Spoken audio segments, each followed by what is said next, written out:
आज की एसटी में स्पीड टेस्ट में पहला क्वेश्चन जो लिया हमने, रूट के अंदर sec theta plus tan theta upon root होगा sec theta minus tan theta की वैल्यू फाइंड करना है। पहला क्वेश्चन जो लिया है, फर्स्ट क्वेश्चन है root sec theta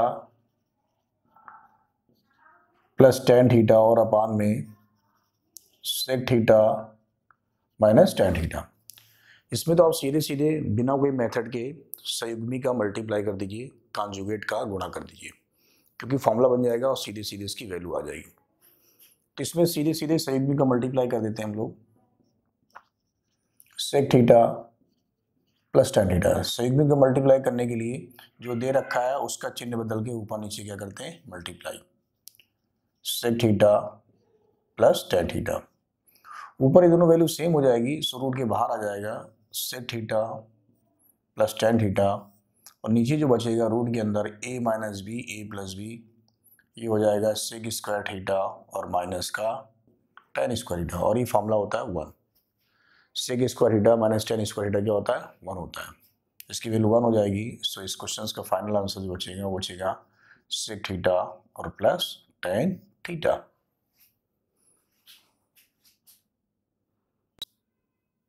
second question इसमें क्या है, सेकंड क्वेश्चन है cot tan inverse X plus cot inverse X, ये वैल्यू फाइंड करनी है। सो देखिए हम क्वेश्चंस को जो है cot tan inverse X plus cot inverse X, ये वैल्यू है।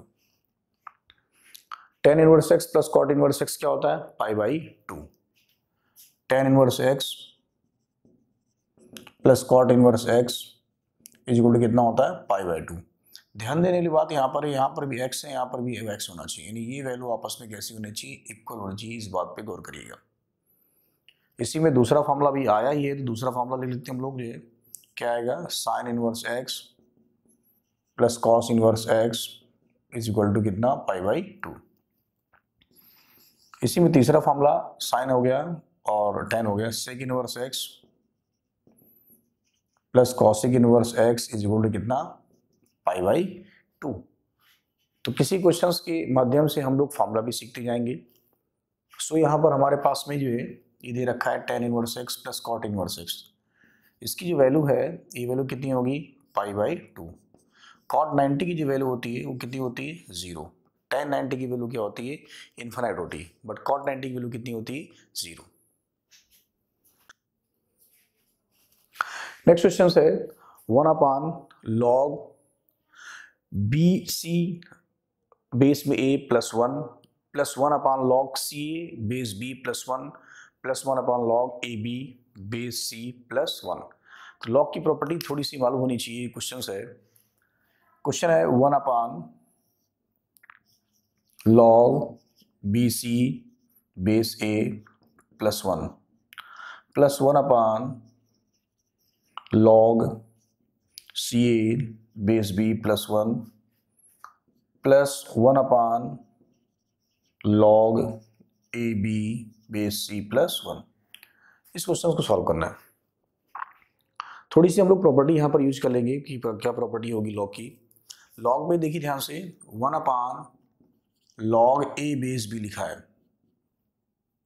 रूल हम लोग यहाँ पर सीख लेते हैं। तो ये ऊपर चला जाएगा, लॉग बी ऊपर हो जाएगा और बेस में ए नीचे हो जाएगा। सेकंड प्रॉपर्टी यहां पर ये है कि यदि किसी क्वेश्चन 1 लिखा है तो हम लोग इसको लिख सकते हैं लॉग ए बेस ए। ये हमारे पास पूरा क्वेश्चन लिखा हुआ है, ये पूरा क्वेश्चन लिखा है, और इसको सॉल्व करने के लिए हम लोग एक काम यहां पर ही करते हैं। जो 1 लिखा है लॉग बी सी बेस ए, जो 1 लिखा है इसको लिख सकते हैं हम लॉग ए बेस ए, प्लस ये जो पार्ट है ये इसको ऐसे लिख देंगे, प्लस ये जो पार्ट है इसको भी इसी तरीके से चेंज कर देंगे। अब log m plus log n, इसकी जो प्रॉपर्टी आएगी लॉग क्या आएगी, m इंटू n। लॉग जो प्लस में होता है वो मल्टीप्लाई में हो जाता है, ये बात हम लोगों को मालूम है। लॉग जो प्लस में होता है वो मल्टीप्लाई में हो जाता है, इतनी बात श्योर है। तो log m plus log n, इसकी जो वैल्यू आएगी वो आ जाएगी लॉग m इंटू n, यानी b c और साथ में क्या आ जाएगा a, यानी हम इसको लिख सकते हैं ABC और बेस में क्या लिखा है A। जो प्रोसेस यहाँ कर रहे हैं सेम बगल में भी करेंगे ही। आपने करिए तो ब्रैकेट बना के लिख दीजिए। अब यार यहाँ पर जो प्रॉपर्टी है इसको जो है रिवर्स कर देंगे इस प्रॉपर्टी के अकॉर्डिंग, इस प्रॉपर्टी इस रूल के अकॉर्डिंग जो हम लोग रिवर्स कर देंगे। इसकी जो वैल्यू आएगी वो क्या आएगी, लॉग A बेस में ABC प्लस यहाँ पर आप देखिए क्या आएगा, लॉग B आ जाएगा, A है यहाँ पर B आएगा, बेस में क्या आएगा ABC, लॉग C बेस में क्या आएगा ABC। बेस तीनों सेम है, बेस तीनों सेम है, log m plus log n plus log n क्या आएगा ये, log m into n into वो लिख सकते हैं अपान में ABC। log प्लस में होता है सो ये मल्टीप्लाई होता है। ध्यान देने वाली बात ये है कि बेस सेम होंगे तभी ऐसा होगा। इसके बाद में log में प्रॉपर्टी होती है log a बेस a की जो वैल्यू आएगी वो क्या आएगी, 1 आएगी। log a बेस a की वैल्यू कितनी आएगी, 1। सो log m upon sorry a base a की वैल्यू क्या आएगी, 1। सो इस क्वेश्चन का जो करेक्ट आंसर होगा वो कितना आएगा, 1 आएगा। नेक्स्ट क्वेश्चन से, इन ए ट्रायंगल किसी त्रिभुज में AB की वैल्यू 5 है, AC 12, BC 13। AB 5, AC 12, BC 13 है, A से BC की वैल्यू फाइंड करना है। क्वेश्चन है AB 5, AC 12 एंड BC 13। 5, 12, 13 ये एक समकोण त्रिभुज बन रहा है। 5, 12, 13 ये एक समकोण त्रिभुज बन रहा है। 13 सबसे बड़ी साइड होगी कर्ण, 13 ये मान लेते हैं 5 और ये मान लेते हैं 12। ये एक समकोण त्रिभुज AB 5 है, AC 12 सॉरी A यहां पर होगा, B ये C, AC 12, AB 5, BC 13। Question में क्या पूछ रहा है, A से BC की दूरी, A से BC की दूरी यानी A से 90 डिग्री पूछ रहा है, ये पूछ रहा है। ये हमें D मान लेते हैं यहाँ से, तो हमें फाइंड करना है P, यानी हमें फाइंड करना है A से AD फाइंड करना है। देखिए रूल क्या है, समझिए ध्यान से। ये हमने दो ट्रायंगल बना दिए, दोनों समकोण हैं, A, B और C। दूसरा या फिर बना दी हमने इसी तरीके से A, B, C। ये यदि यहां पर मिड पॉइंट को मिला दिया जाए, मध्य बिंदु को मिला दिया जाए, ये क्या पॉइंट है, मध्य बिंदु, मिड पॉइंट है। कैसा है, मिड पॉइंट है, मध्य बिंदु है। मिड पॉइंट है तो यार जो जो पॉइंट आएगा ये तीनों आपस में इक्वल होंगे यार, OC, OA, OB तीनों बराबर होंगे। ध्यान दीजिए कि बहुत इंपॉर्टेंट पॉइंट है। यहां से यदि 90 डिग्री है, यहां से यदि खींच दिया जाए 90 डिग्री, तो इसकी जो वैल्यू फाइंड करनी है B से P तक की। दोनों साइड कौन कौन सी, AB और BC, लंबवत साइड ही नहीं बोलते हैं, अपान में कर्ण क्या आएगा, AC। थ्योरी से ज्यादा अच्छा न्यूमेरिकल होता है। सो हम लोग इसके दो एग्जांपल ले लेते हैं। ये हमारे पास में एक छोटा सा ट्रायंगल है, 6, 8 और ये 10। ये एक समकोण त्रिभुज लिया हमने। यहां यदि हमने मध्य बिंदु को मिला दिया, मिड पॉइंट को मिला दिया, तो ये तीनों वैल्यू कैसी होंगी, बराबर है। ये पूरा 10 है तो ये कितना हो जाएगा, 5 हो जाएगा, ये 5 हो जाएगा और ये भी कितना हो जाएगा, 5 हो जाएगा। लेकिन इस क्वेश्चन में 6, 8 और 10, यदि इससे दूरी पूछी है, दूरी हमेशा 90 डिग्री पे होती है, ध्यान रखिएगा, बोला ना जाए। इससे इस साइड की दूरी पूछी तो 90 डिग्री होगी, तो ये 90 डिग्री P फाइंड करने के लिए अगल बगल पर साइडों का मल्टीप्लाई बटे कर्ण होता है, तो 8 6 48 कितना आएगा, 4.8 आएगा। ये रूल हो गया, ये इंपॉर्टेंट रूल है, ये SSC में भी एडवांस में जो है ज्योमेट्री में भी काम आता है।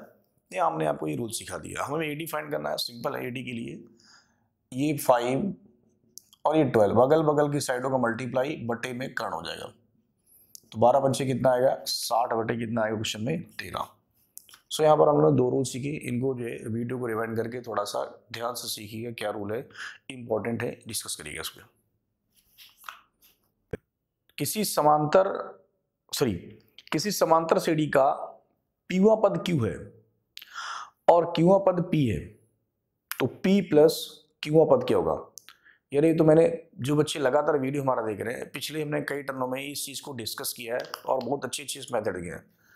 किसी भी समांतर सीढ़ी में, ये तो रूल ही होता है, किसी भी समांतर सीढ़ी में पीवा पद Q है और क्यूआ पद क्या है? P है, और P प्लस क्यूआ पद पूछा जाए तो इसकी वैल्यू कितनी आएगी? 0। कोई टर्म पूछा जाए एक्स्ट्रा, आरवां पद पूछा जाए तो P plus Q minus R। इन चीजों को तो आपको ध्यान देना होगा। दूसरा, इसी में एक रूल हमने और बताया था कि P पदों का योगफल यदि Q है और Q पदों का योगफल P है, then S P plus Q पूछा जाए तो माइनस का P प्लस Q बताया जाए। शायद इस चीज को ध्यान होगा आपका जो है। यहाँ पर एग्जाम्पल के तौर पे यहाँ पर जो है, मान लीजिए किसी क्वेश्चन में 8वां पद 7 है और 7वां पद क्या है? 8 है, और आपसे पूछा जाए 8 7 कितना? 15, तो इसकी वैल्यू 0 हो जाएगी। क्या पूछा जा रहा है? 8 7 15, तो इसकी वैल्यू डायरेक्ट क्या हो जाएगी? 0। ये तो हमको याद करना पड़ेगा। लेकिन यदि इसी क्वेश्चन में आपसे पूछा जा रहा है कि चौथा पद बताइए, तो ये भी आसान है। ये लिखा है 8, ये लिखा है 7 और माइनस का 15, सॉरी माइनस का 4, हमें चौथा पद निकालना है, माइनस का 4। तो 8 7 कितना? 15 में 4 गया, कितना आएगा? 11। चौथा पद क्या आएगा? 11। इसी में आपसे पूछेगा 10वां पद निकालिए, 8 7 15 माइनस कितना? 10। सो 15 में 10 गया, कितना आएगा? 5, इसकी वैल्यू आ जाएगी। तो इस रूल को प्रिपेयर करिएगा। ये रूल्स मैंने कई बार डिस्कस किए और भी रूल्स निकाली हमारे जितने भी लिखा है, बहुत अच्छे इंपॉर्टेंट रूल्स है। रूल्स में कहीं ना कहीं क्वेश्चन आ जाता है यार, मार्क्स यदि कहीं ना कहीं कम आ रहा है तो अब कहीं ना कहीं कमी रूल्स में है आपके। आपको क्वेश्चन वही कठिन लगेगा जो आपने कहीं पढ़ा नहीं, देखा नहीं।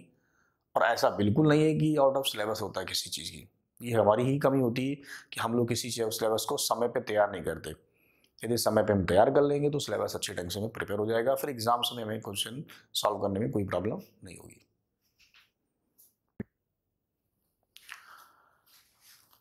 नदी को पार करने के लिए एक व्यक्ति को एक पुल के अनुदिश एक किनारे से दूसरे किनारे तक 150 मीटर की दूरी तय करनी पड़ती। यदि पुल नदी के किनारे से 30 अंश का कोण बना रहा है तो नदी की चौड़ाई क्या होगी? इससे पहले हाइट एंड डिस्टेंस की वो बेसिक रूल सीखते हैं हम लोग, जिनसे 99% क्वेश्चन अब सिंपल हो जाते हैं। ज्यादातर क्वेश्चन हम लोग के पास में 90 डिग्री वाले होते हैं, और या तो 30 डिग्री होगा क्वेश्चन उसमें, या 45 डिग्री होगा क्वेश्चन में, या कितना होगा? 60 डिग्री क्वेश्चन में होगा। किसी क्वेश्चन में या तो 30 डिग्री होगा, या 45 डिग्री होगा, या तो हमारे पास क्या होगा? 60 डिग्री होगा।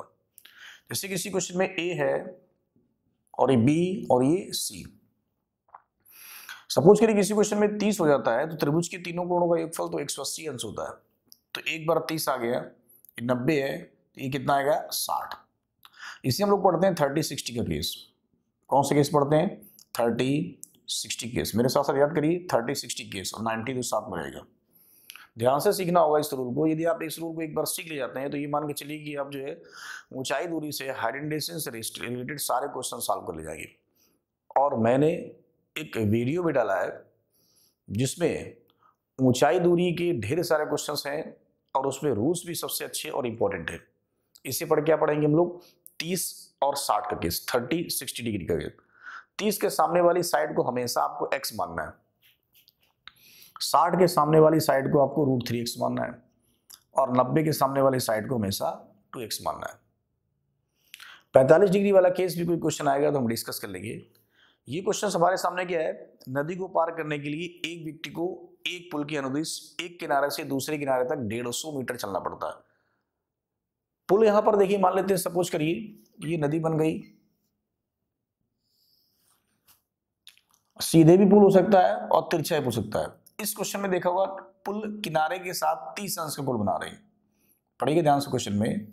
ये हमारे पास में ये पुल हो गया ए और ये बी।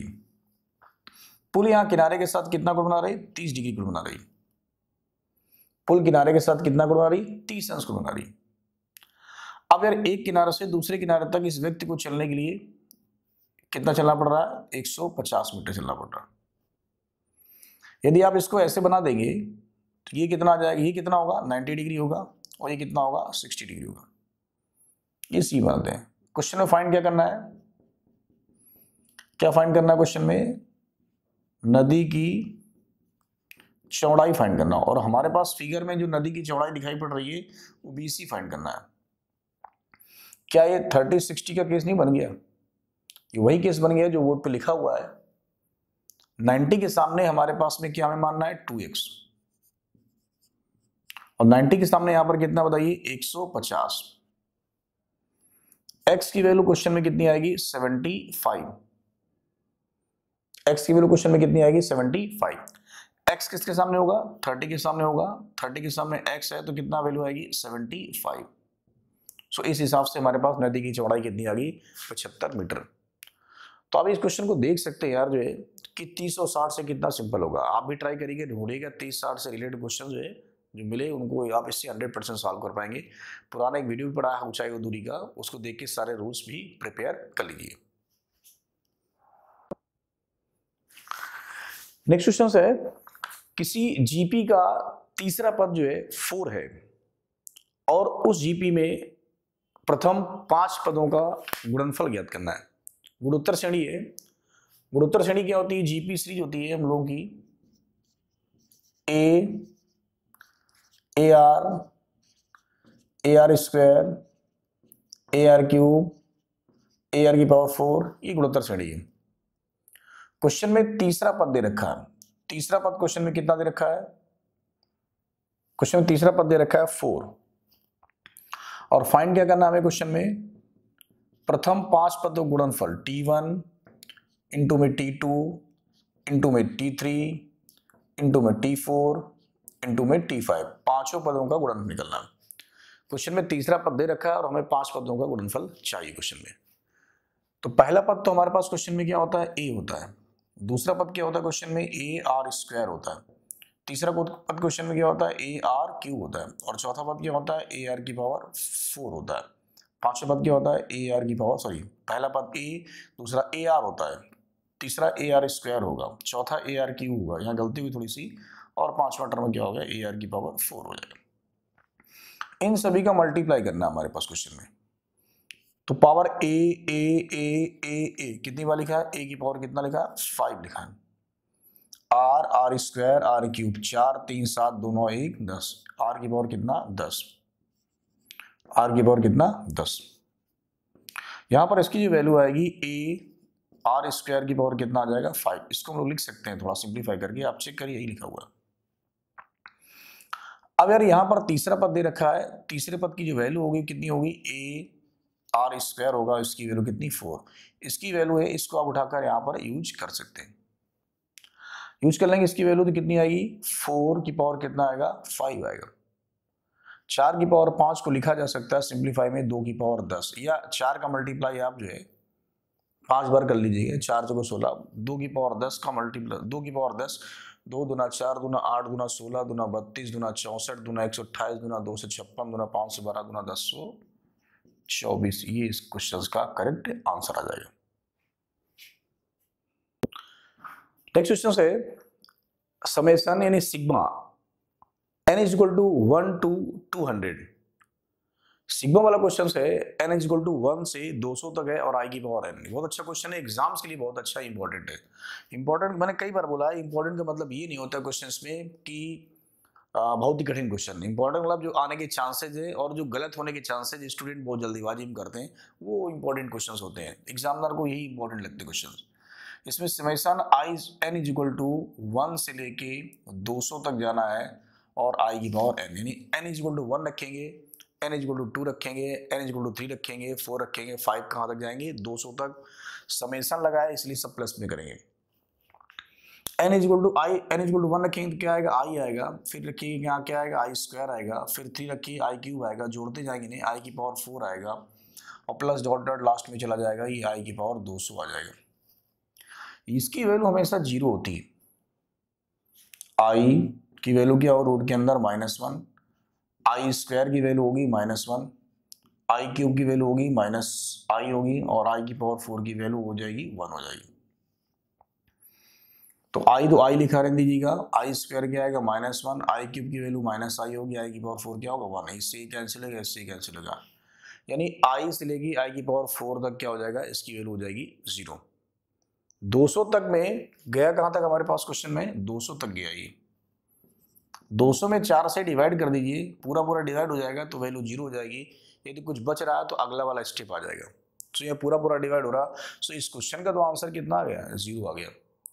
पर थोड़ा सा हम लोग इसके बारे में और डिस्कस कर लेते हैं। मान लीजिए आई की पावर 202 तक होता, आई की पावर कितना होता, 202 तक, 202 तक 4 से डिवाइड करने के बाद में शेषफल कितना बचा, क्वेश्चन में 2 बचा, शेषफल 2 बच रहा है तो आई प्लस आई स्क्वायर और होगा। मान लीजिए 203 होता क्वेश्चन में, और 4 से डिवाइड करने पे शेषफल कितना बच रहा है इस क्वेश्चन में, 3 है। तो 3 स्टेप होंगे, आई होगा, आई स्क्वायर होगा और आई क्यूब होगा, ये 3 स्टेप होंगे। 3 का मतलब 3 स्टेप। मान लीजिए 204 होता तो शेषफल कितना बचता, 4। कुछ लोग सोच रहे होंगे अरे शेषफल 4 नहीं बचेगा, शेषफल कितना बचेगा, 0 हो जाएगा। शेषफल का 0 हो जाएगा। इस क्वेश्चन का करेक्ट आंसर क्या आएगा, 0।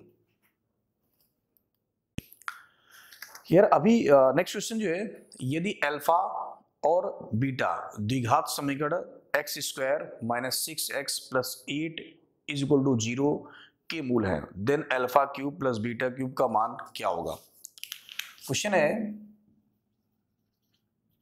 एक द्विघात समीकरण दे रखा है एक्स स्क्वायर माइनस 6x और प्लस 8 इज इक्वल टू 0, और हम लोगों को फाइंड करना क्वेश्चन में alpha cube plus beta cube की वैल्यू फाइंड करना है।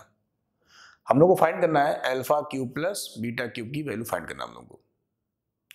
ये द्विघात समीकरण है क्वेश्चन में। वैसे तो alpha cube plus beta cube के रूल्स भी होते हैं, वो रूल्स लगा के हम लोग क्वेश्चन को फाइंड कर सकते हैं। Alpha cube plus beta cube को रूल्स लगा सकते हैं, अल्फा प्लस बीटा का होल क्यूब माइनस का 3 अल्फा बीटा, या alpha plus beta, alpha plus beta. इसको तोड़ेंगे, A cube plus B cube plus का आएगा 3, ये कैंसिल हो जाएगा। लेकिन यार यहाँ पर जो द्विघात समीकरण दे रखा है बहुत सिंपल है, इसको सॉल्व किया जा सकता है। ये द्विघात समीकरण है, ये बहुत सिंपल है, इसको सॉल्व कर सकते हैं हम लोग। ये एक्स स्क्वायर माइनस का 8 का 8 और 4 दूना 8, इसके फैक्टर हो जाएंगे 4x माइनस का 2x प्लस का 8 इज इक्वल टू कितना, 0। गुणनखंड कर लीजिए, यहाँ से x कॉमन लीजिए तो क्या आएगा, x माइनस 4 आएगा, यहाँ से -2 कॉमन लीजिए तो x माइनस का 4 आएगा और इज इक्वल टू 0।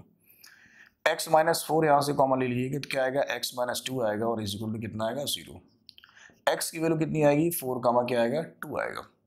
ये हमारे पास में जो है 2 मान आ गए। एक ले लेते हैं अल्फा 4 और बीटा की वैल्यू कितनी आ रही, 2 आ रही। ये अल्फा और बीटा हो गया, और हम लोग को फाइंड क्या करना था, alpha cube plus beta cube. Find क्या करना हम लोग को, alpha cube plus beta cube. Alpha cube 4 का क्यूब कितना आएगा, 64, बीटा क्यूब 2 का क्यूब 8, इसका जो आंसर आएगा कितना आएगा, 72, 72 आ जाएगा।